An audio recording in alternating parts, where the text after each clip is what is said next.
Hey everyone, Blue Goblin here. Thank you for joining me here on my Blue Goblin X channel for this Midtown Comics Stash episode. Don't know what number we are on, but we're here and got a big pile of books to talk about. We got a lot of stuff from Vertigo, IDW, Legendary, and of course the big two, Marvel and DC. We're going to start off with Vertigo, and I got these out of order. We're going to start with the first 3 issues of The Royals, Masters of War. This is the first 3 issues of the 6-issue miniseries from Vertigo. Rob Williams and, let's see, Rob Williams and Simon Colby. Oh man, this was really good. I was going into this, no offense Chris, but I was going into this going, oh man, more World War II stories. But I was like, oh, okay. This was interesting. This was actually really good. You got this royal family who's supposedly super powered and everything, and they're putting in their own 2 cents on World War II, giving their help and everything. They're superhuman.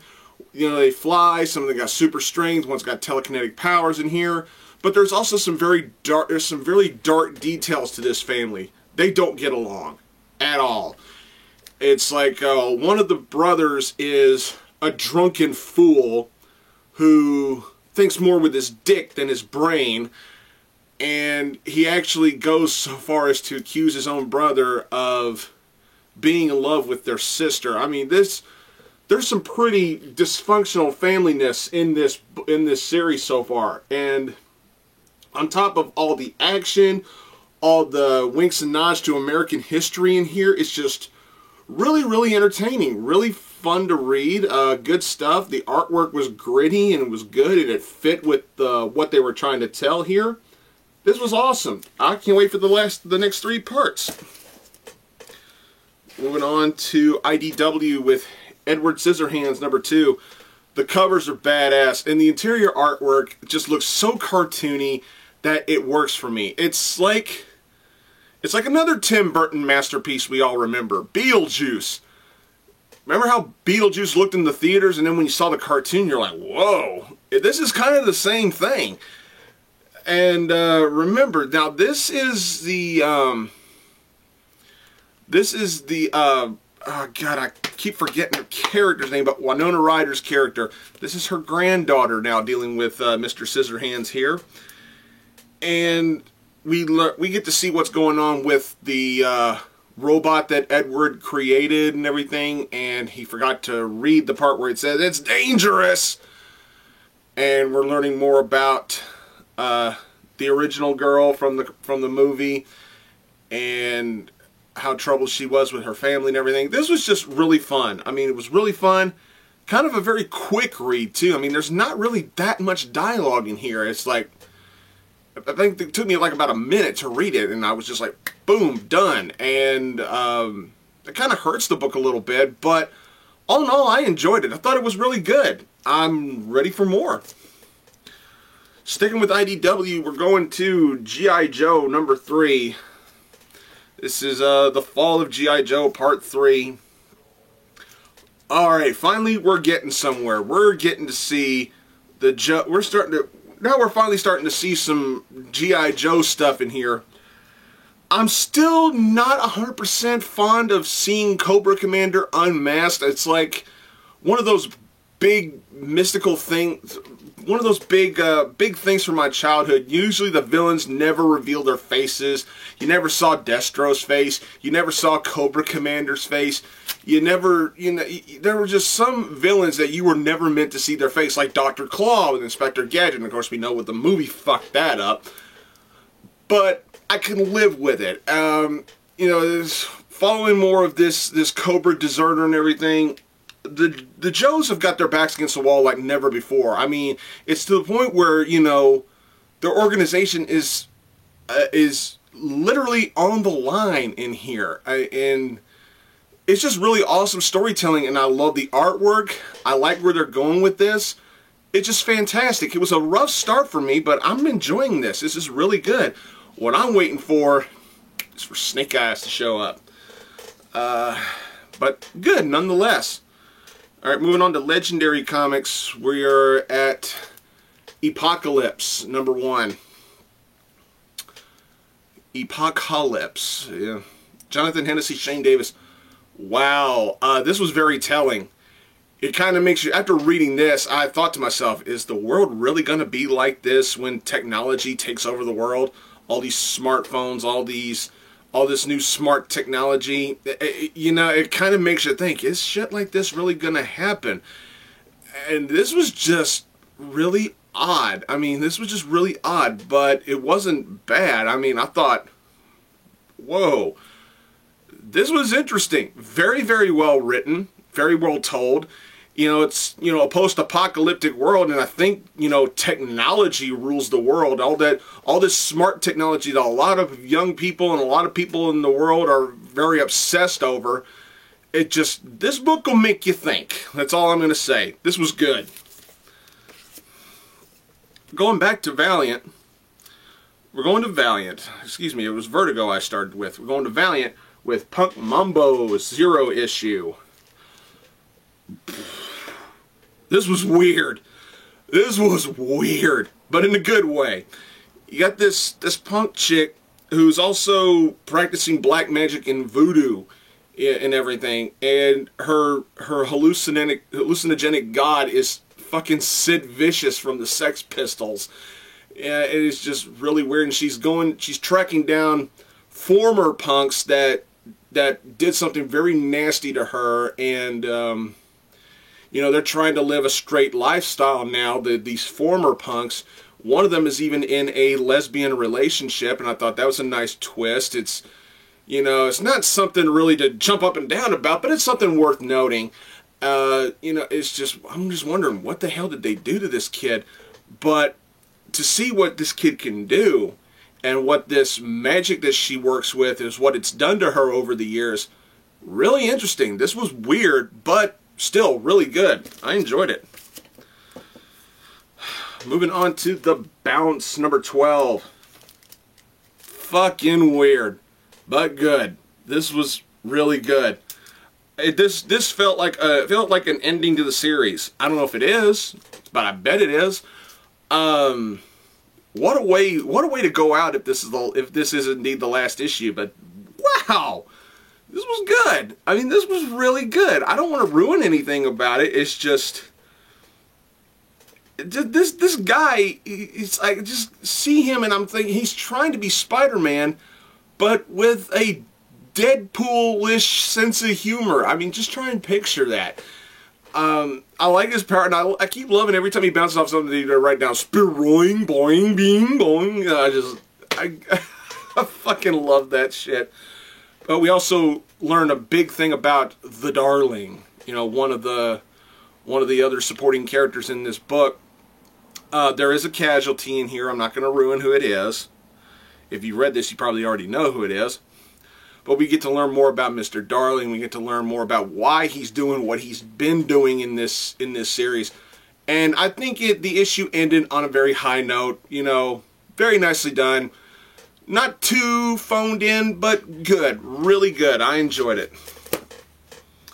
Alright, moving on to Image. We got the first 2 issues of Red City. Yet another story, another series that's taking place in the future, but in a future where all the planets are now connected. Pluto is a planet again, and now humans are born and raised on other planets, such as Mars. You know, the Earth is now known as its own state. You got people from Earth, Mars, Saturn, Neptune. You know, it's like an interplanetary, you know, system. And they talk about, you know, a special center. God, Mars Central. It's like Hollywood. It's like what Hollywood once was. Now Hollywood is back on Earth. It's more like a concentration camp, you know, or something like that. And we get to see these characters have just got very unique characteristic personalities that I am just loving. I'm digging the chick. I mean, she's just really good. I love her feistiness, and the main protagonist here, this cop, he's just such an asshole douche, but it's one that you'll grow to like. I mean, this was really good stuff. It's your basic mobster storytelling, but it is different. It's unique. It's got its own take on it. I think it's really good. This could really go somewhere. I like these. These were really good. Moving on to Midnight Tiger number 2. This is from Action Lab Entertainment.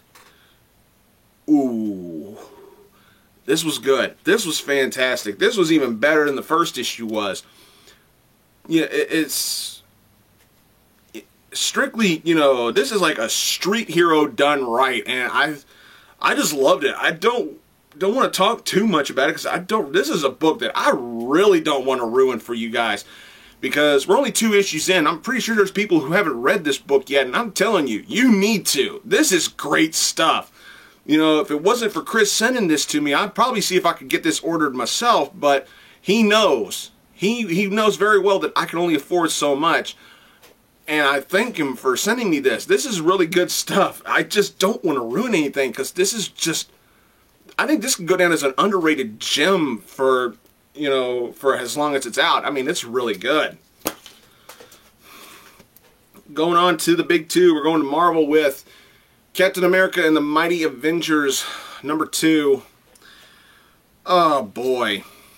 Where do I go with this? The inverted heroes and the heroes that weren't affected by the Red Skull during the Axis storyline.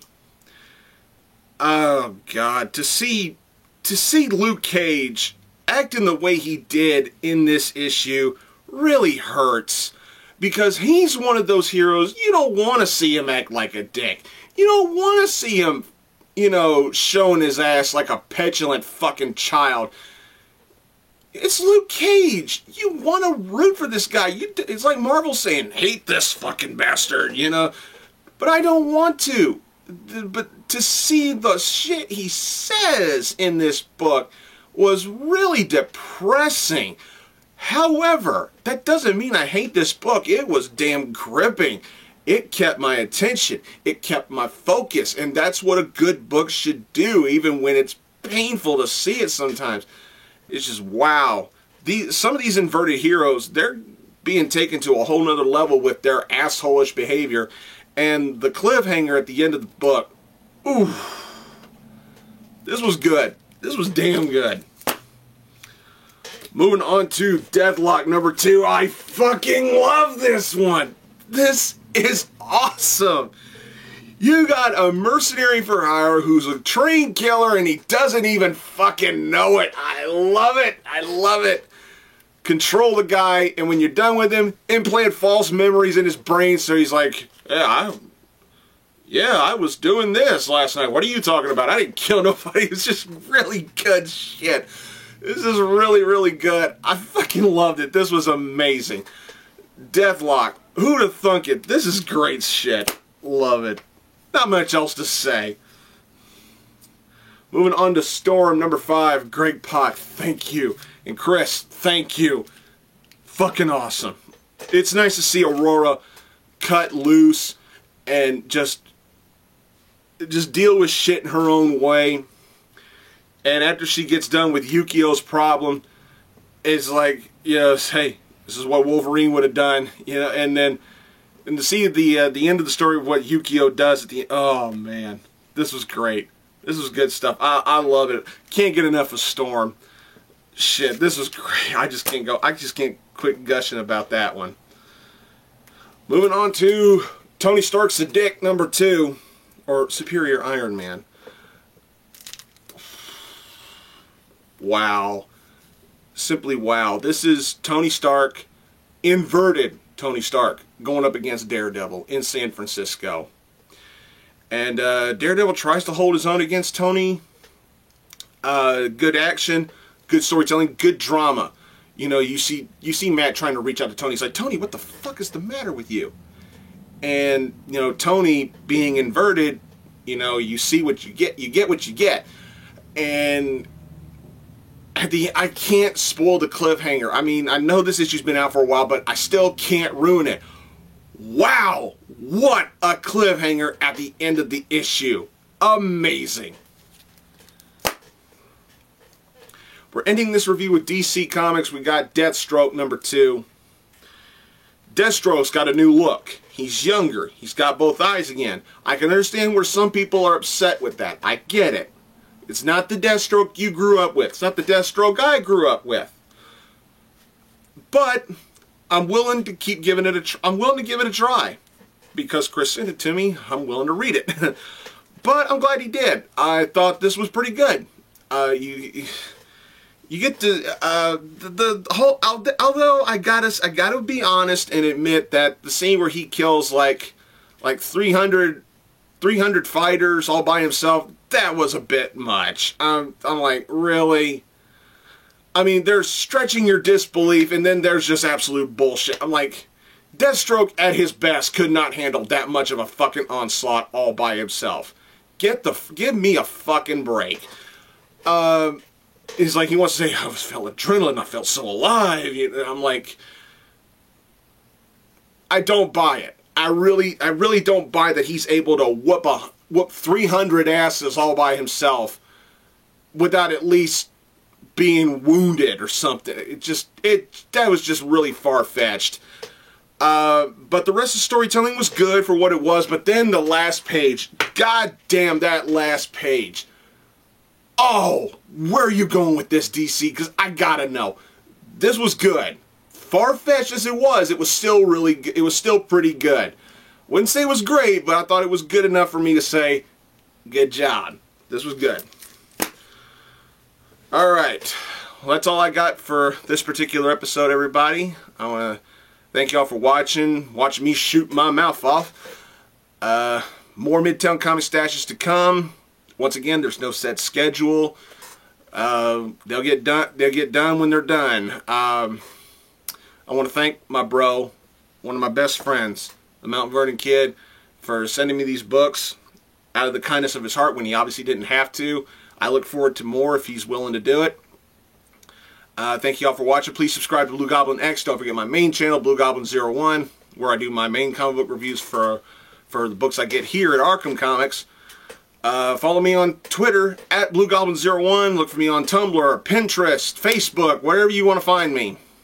Just don't stalk me. You'll creep me out. Thanks again for watching, everybody. And until next time, see y'all later.